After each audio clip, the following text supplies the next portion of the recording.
नमस्कार गुरुजनों, मैं राकेश वर्मा आप सभी का स्वागत करता हूं आपके अपने परिवार एसएन गुरुकुल पर। गुरुजनों एवं नवनियुक्त शिक्षक साथियों, आप सभी को मैंने बार-बार आगाह किया है और अवगत भी कराते रहा है कि किस प्रकार से शिक्षा विभाग दूसरी तरफ जो है वह जो भी अयोग्य हैं, फर्जी हैं, उन शिक्षकों को निकालने के लिए तत्परता दिखा रही है। एक तरफ नए शिक्षकों की बहाली हो रही है, जो सही हैं, जो योग्य हैं, उन शिक्षकों को सक्षमता परीक्षा के जरिए राज्यकर्मी का दर्जा प्रदान करने हेतु भी प्रक्रियाएं जारी हैं और दूसरी तरफ जो फर्जी हैं, जो अयोग्य हैं, उन्हें निकालने के लिए भी प्रक्रियाएं चल रही हैं। इसी कड़ी में आज हम बात करेंगे और आपको बताएंगे कि कुल बिहार के कितने ऐसे शिक्षक हैं जिन पर तलवारें लटकी हुई है। उनमें से हजारों निलंबित होंगे तो हजारों का वेतन कुछ दिनों के लिए काट लिए जाएंगे। हम बताएंगे आपको कि अब तक कितने शिक्षकों का वेतन काटे जा चुके हैं, कितने शिक्षक अब तक निष्कासित हो चुके हैं। हम बताएंगे आपको कि पूरे बिहार के किन-किन जिलों के कितने शिक्षक ऐसे हैं जिनका वेतन कटा है, जो निष्कासित हुए हैं। तो आप बने रहेंगे वीडियो में अंत तक। साथियों, आप सभी को ज्ञात है कि वर्तमान परिस्थिति जो है, हालात जो है, माननीय एसीएस के पाठक पूरी तरह से सख्ती बरत रहे हैं और जितने भी सरकारी कर्मी हैं, साथ में आउटसोर्सिंग एजेंसियों से जो बहाली हुए हैं, उन सभी को विद्यालय निरीक्षण हेतु पूरे सख्ती से आदेश दे दिया गया है कि वे पौने 9 बजे विद्यालय पहुंच जाएंगे। 8:30 बजे विद्यालय का कैंपस खुला रहना चाहिए। पौने 9 बजे विद्यालय उनको पहुंचना है और 9:15 तक वे विद्यालय में रहेंगे।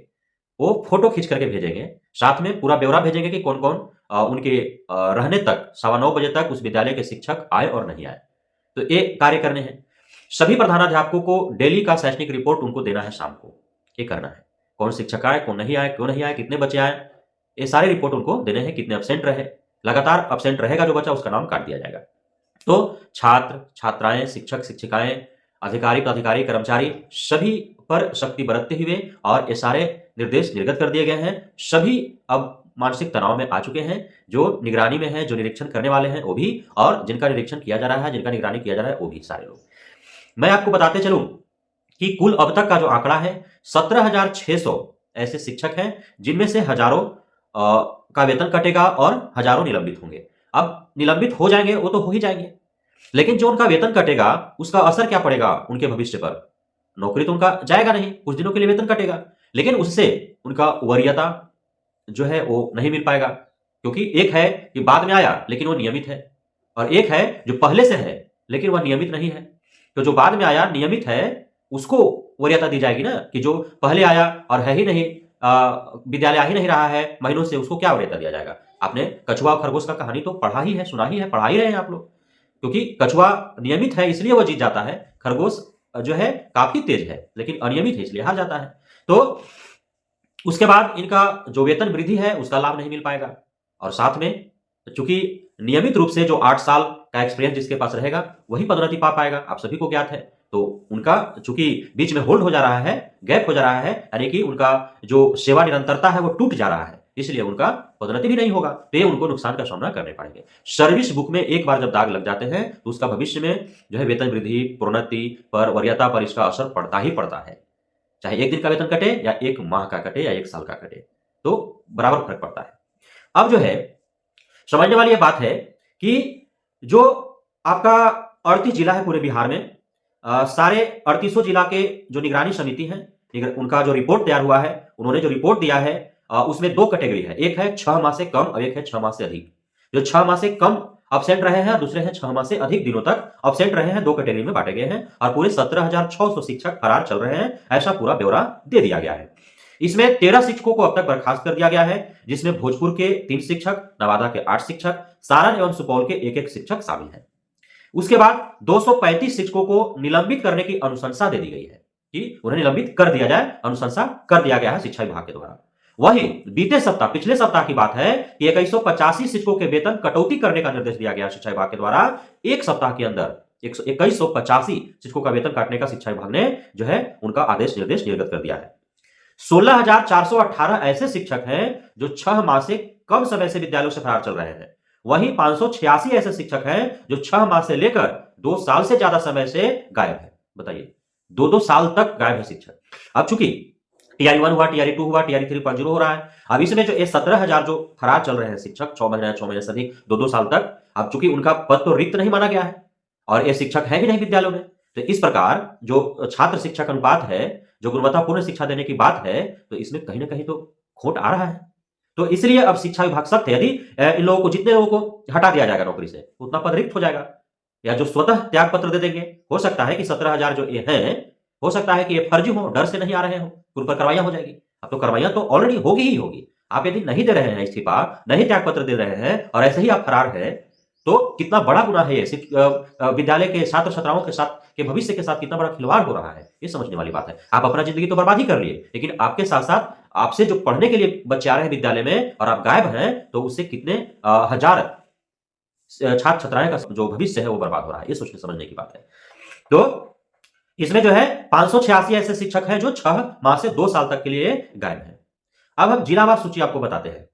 जिलावार सूची यदि हम बात करें, तो जिन-जिन जिलों के कितने शिक्षक-शिक्षिकाओं का वेतन कटौती हुआ है, उसकी यदि हम बात करें, तो अररिया के 657, औरंगाबाद के 10,178, बांका के 12, अरवल के 13, बेगूसराय के 508, भागलपुर के 475, भोजपुर के 38, बक्सर के 325, दरभंगा के 2987, पूर्वी चंपारण के 456, गया के 386, गोपालगंज के 453, जमुई के 373, जहानाबाद के 90, किशनगंज के 96, कैमूर के 765, कटिहार के 34, लखीसराय के 86, मधुबनी के 667, मुंगेर के 23, मधेपुरा के 32, मुजफ्फरपुर के 367, नालंदा के 2296, नवादा के 547, पटना के 126, पूर्णिया के 35, रोहतास के 334, सहरसा के 23, समस्तीपुर के 523, शिवहर के 6, शेखपुरा के 57, सारण के 1676, सीतामढ़ी के 539, सुपौल के 728, सिवान के 13, वैशाली के 197, पश्चिमी चंपारण के 34 शिक्षक सम्मिलित हैं।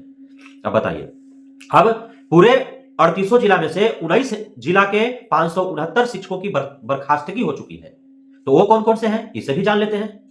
तो इसमें यदि हम बताएं आपको, तो अरवल के 2, बांका के 32, औरंगाबाद के 19, बेगूसराय के 22, भागलपुर के 21, भोजपुर के 24, दरभंगा के 54, पूर्वी चंपारण के 39, गया के 46, खगड़िया के 19, कटिहार के 23, मुजफ्फरपुर के 19, नालंदा के 38, नवादा के 23, पटना के 53, पूर्णिया के 24, सहरसा के 23, वैशाली के 13, पश्चिमी चंपारण के 12 शिक्षक हैं जिन्हें बर्खास्त कर दिया गया है। अब जो शिक्षक गायब हैं, तो उनका खोज खबर जो है वो शिक्षा विभाग ले रही है, और मिल जाते हैं तो अच्छी बात है, नहीं मिलते हैं तो भी अच्छी बात है, क्योंकि जो भी होने वाला है वो अच्छा ही होने वाला है। उन सभी शिक्षकों पर विधि सम्मत कार्रवाई होगी ही होगी, मिले तो भी, नहीं मिले तो भी, क्योंकि ये सभी शिक्षकों ने बिहार सरकार का जो गुणवत्तापूर्ण शिक्षा की जो कमिटमेंट है, जो छात्र शिक्षक अनुपात की भरपाई का जो कमिटमेंट है, वो दोनों पर इन्होंने पानी फेरा है, और अपने विद्यालय के छात्र-छात्राओं के भविष्य के साथ इन्होंने बहुत ही बड़ा धोखा किया है, खिलवाड़ किया है। इसलिए इन पर हर संभव विधि सम्मत कार्रवाई होने ही चाहिए। मैं भी सरकार से मांग करता हूं। तो इस प्रकार जो है, पूरे नियोजित शिक्षकों में से 18,000 शिक्षक तो ऐसे ही हैं जो ऐसे ही बाहर निकल जाएंगे।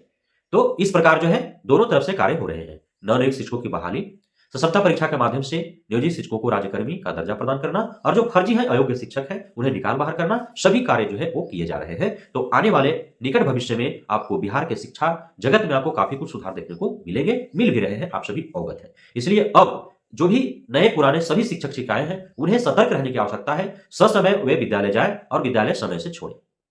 विद्यालय लेट नहीं जाए, विद्यालय पहले न छोड़े, नहीं तो आपका 6 दिन हफ्ता में यदि आप ससमय आते हैं, लेकिन उसी में से किसी एक दिन आपकी कमी पकड़ी जाती है, तो उस एक दिन के गलती की वजह से आप जो है आपका वेतन स्थगित हो जाएगा, वेतन काट लिए जाएंगे, आपका सर्विस वीक में दाग लग जाएगा। इसलिए ससमय जाना और आना है, ये ध्यान रखना है। बहुत जगह आज भी प्रधानाध्यापक ही खुद 10 बजे आकर के जो है विद्यालय का ताला खोलते हैं, तो अन्य शिक्षक भी अब उसी रूटीन अपना ले रहे हैं। अब उस प्रधानाध्यापक की वजह से सभी शिक्षकों को भुगतना पड़ेगा, क्योंकि विद्यालय यदि बंद पाया गया, तो प्रधानाध्यापक या प्रभारी प्रधानाध्यापक के साथ-साथ सभी शिक्षक शिक्षिकाओं पर गाज गिरेंगे। तो इसलिए आप जो है ससमय आए और जाएँ। विद्यालय खुला रहे अथवा नहीं रहे, यदि विद्यालय है तो आपको 9 बजे विद्यालय पहुंच जाना है, 5 बजे ही विद्यालय छोड़ना है, ये आपको ध्यान रखना है। जो नवनियुक्त हैं, उन्हें तो और अधिक ध्यान रखने की आवश्यकता है, क्योंकि अभी आप प्रोबेशनरी पीरियड में हैं, और आप पे अभी यदि दाग लग जाता है, तो फिर रेगुलर होने में आपको समस्या का सामना करना पड़ेगा। इसलिए आपको खास ध्यान रखने की आवश्यकता है। तो बहुत-बहुत धन्यवाद आप सभी गुरुजनों का एवं नवनियुक्त शिक्षक साथियों का, हमारे साथ जुड़े रहने के लिए, बने रहने के लिए, हमें इतना प्यार देने के लिए, हम पे भरोसा बनाए रखने के लिए, हमें अपना आशीर्वाद प्रदान करने के लिए। जय हिंद।